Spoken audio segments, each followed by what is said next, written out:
KPBS On Demand is supported by Latino Legacy Foundation, presenting their Storyteller series, Reach for the Stars with Ellen Ochoa, the first Latina astronaut, former NASA director, and San Diego native, Sunday, June 29th.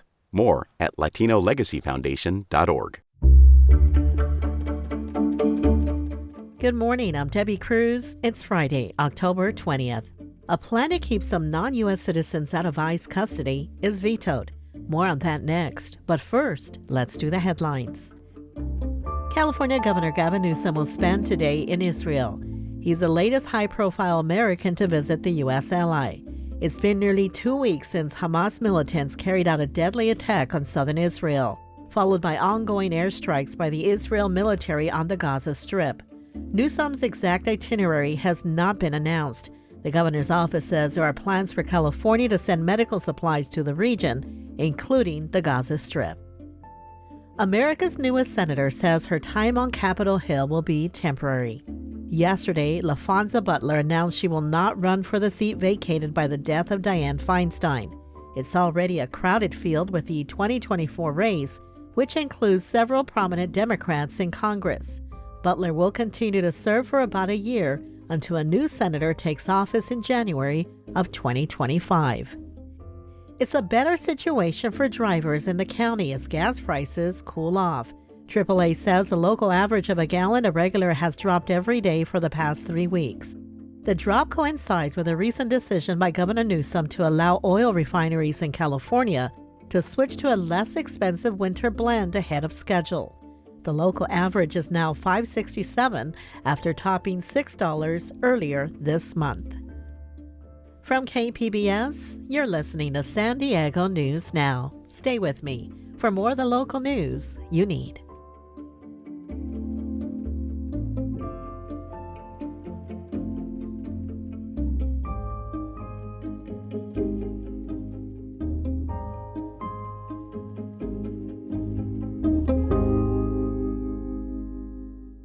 KPBS On Demand is supported by Latino Legacy Foundation, presenting their Storyteller series, Reach for the Stars with Ellen Ochoa, the first Latina astronaut, former NASA director, and San Diego native, Sunday, June 29th. More at latinolegacyfoundation.org. California passed a bill that would block prisons from handing over some non-citizens to ICE, but Governor Gavin Newsom just vetoed it. Advocates told border reporter Gustavo Solis they're deeply disappointed. Sanctuary laws already limit local police and sheriff's departments from helping federal immigration agencies deport people. But those laws don't apply to state prisons. The HOME Act would have changed that. More than 100 organizations supported the bill, and not one single group opposed it. Still, Newsom vetoed it. The response is, of course, very frustrated, very discouraged to hear that he's vetoed, but we don't give up, We're not going to give up. We're going to keep fighting. Robert Vivad is with the San Diego Immigrant Rights Consortium. He says that what's happening right now is that people who've earned parole are then given to ICE to be deported. That includes veterans and people who have been released under criminal justice reforms. You might say that's double jeopardy. You're paying twice for the same mistake. In a statement, Newsom says existing law already strikes the right balance in these cases. He says non-citizens are already protected from deportation, and local agencies can communicate with the federal ones. Gustavo Solis, KPBS News.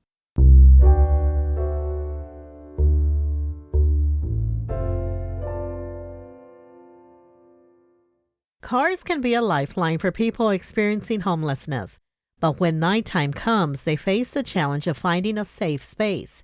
North County reporter Tanya Thorne says Oceanside is the next city in the county considering a safe parking site. Every week, Sunny Soto spends her mornings serving breakfast to homeless and vulnerable individuals. How are we doing today, guys? She's been doing this for the past 8 years. And in 2021, she started a petition calling for safe lots for RVs in Oceanside. These are small little solutions that can really help preventing people from ending up on the street, not just aiding to people on the street, That is why the Oceanside City Council discussed the possibility of a safe parking site at Wednesday's meeting. This could be the third safe parking site in North County. Jewish Family Services runs the sites in Encinitas and Vista. Oceanside staff will begin to identify sites and a provider to run the safe parking site. A plan is expected to be presented to council in January. Tanya Thorne, KPBS News. San Diego police continue to enforce curfew with juvenile diversion programs, but reporter Katie Heisen found their records don't reflect that. San Diego police records used to report the punishment for curfew arrests, often a diversion program, sometimes juvenile hall. But beginning in 2019, their arrest records started listing null instead. By that time, most large cities in California had stopped enforcing curfew. When I asked the police department why they changed how they were punishing curfew, they did not respond.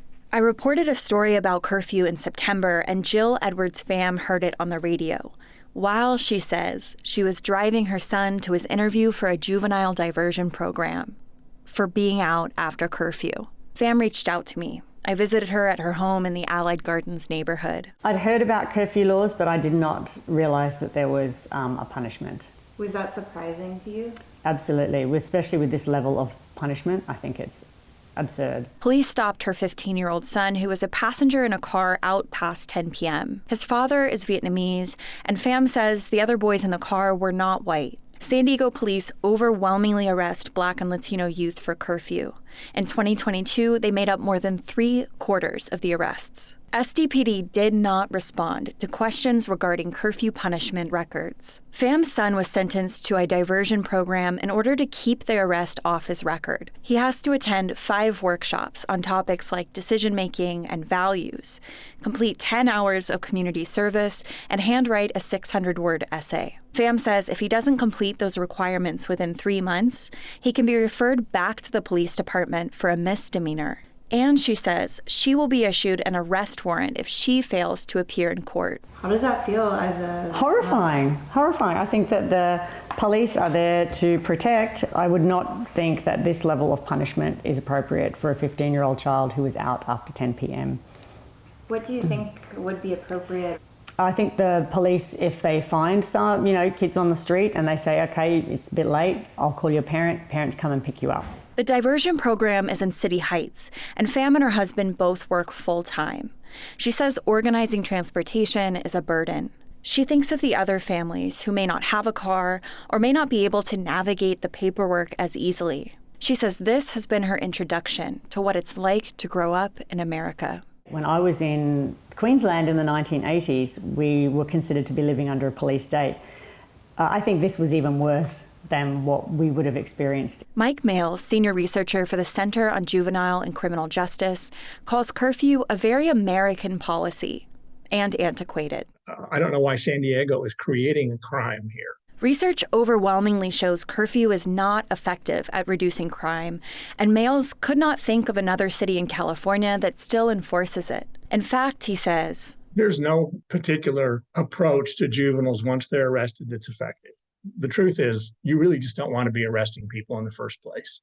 That creates a criminal record. It creates a lot of antagonism. Mails also takes issue that SDPD records no longer show the punishments for curfew arrests. They shouldn't be getting away with just saying, we're not going to report what we're doing with them. When I first reached out to Mails, he didn't know that San Diego was still enforcing curfew. The state's online records, which are meant to provide transparency, list 0 curfew arrests for San Diego in 2021 and 2022, despite the hundreds of arrests SDPD recorded. Pham says this experience has shifted how she and her son view the police. I would avoid contact with the police because I'm really worried that if something this minor can lead to that level of punishment, imagine if you did actually do something wrong. It would be, catastrophic to a 15-year-old child to be in so much trouble, and it would be hard to get out of that system, I believe. I have repeatedly asked the police department about this lack of transparency and incomplete records. They have not provided any answers. Katie Heisen, KPBS News. Coming up, we go to a local elementary school to hear how kids are learning about Dia de los Muertos. We'll have that story and more just after the break.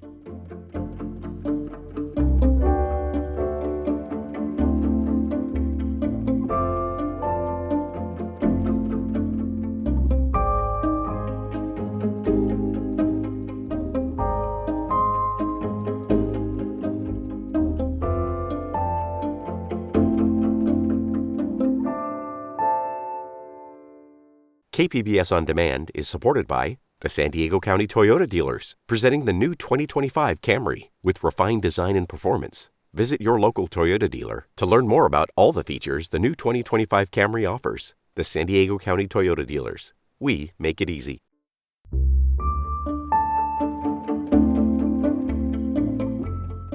The upcoming Dia de los Muertos holiday is an opportunity to learn more about Mexican culture. Education reporter MG Perez tells us how some students are studying the tradition.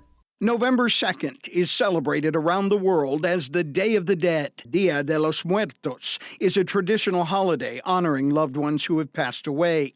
Many students at the Language Academy in the college area are immersed in the Spanish language and culture. In the next week, they are studying altars known as ofrendas that include memories and favorite items of their lost family and friends. 8-year-old Mia Ackerman says incense is important. It was something they'd put on the altar to keep the bad spirits away, and so the good ones can be here without any danger and problem. KPBS is hosting a digital community ofrenda. You can submit a memory celebrating a loved one at our website, kpbs.org/Day of the Dead. MG Perez, KPBS News.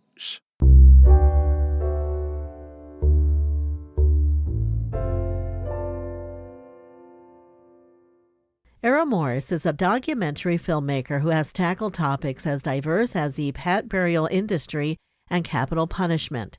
His latest film, The Pigeon Tunnel, starts streaming on Apple today. Cinema junkie Beth Accomando says the documentary serves up a compelling conversation with author John Le Carre. The Pigeon Tunnel opens with filmmaker Errol Morris having the tables turned as his subject asks him, "Who are you?" I needed to know who I was talking to. Were you my friend across the fire? Were you a stranger on a bus? Who are you? This is a performance art. You need to know whether you're performing to the trade union, an elite audience. You need to know something about the ambitions of the people you're talking to. David Cornwell, better known by his pen name of John Le Carre, worked for British intelligence and knew how to conduct an interrogation, says Morris. There was this sort of idea that there were two interrogators in a room, but I wasn't interrogating him. I never interrogate anybody. I was interested in having a conversation and exploring various themes with him. That conversation proves riveting as Cornwell talks candidly and engagingly about his life and work. Sometimes he even fabricates memories and then immediately confesses to the lies. It's what made him so interesting as a subject, that he himself was aware of how much of his stories was fabricated. He's a storyteller who delights in undermining his own stories as he's telling them. Cornwell emerges as such a delightful, contemplative, and brilliant man that you wish the film would go on for another hour. He really actually is a truly ethical, moral human being, believes passionately in right and wrong. And that seems rare today. And Morris's documentary is a rare piece of expertly crafted filmmaking. Beth Accomando, KPBS News. It's going to be a busy weekend for sports in San Diego. The SDSU football team is back at Snapdragon Stadium on Saturday night for a game against division rival Nevada. And on Sunday night, San Diego Loyal will compete in the United Soccer League playoffs at USD. The match will be broadcast locally on CW San Diego. And if arts are more of your thing, we have a full roundup of weekend events curated by KPBS arts producer Julia Dixon-Evans at kpbs.org. That's it for the podcast today. This podcast is produced by KPBS producer Ben Lacey and edited by KPBS senior producer Brooke Ruth. We'll be back on your podcast feed on Monday morning. I'm Debbie Cruz. Thanks for listening and have a great weekend.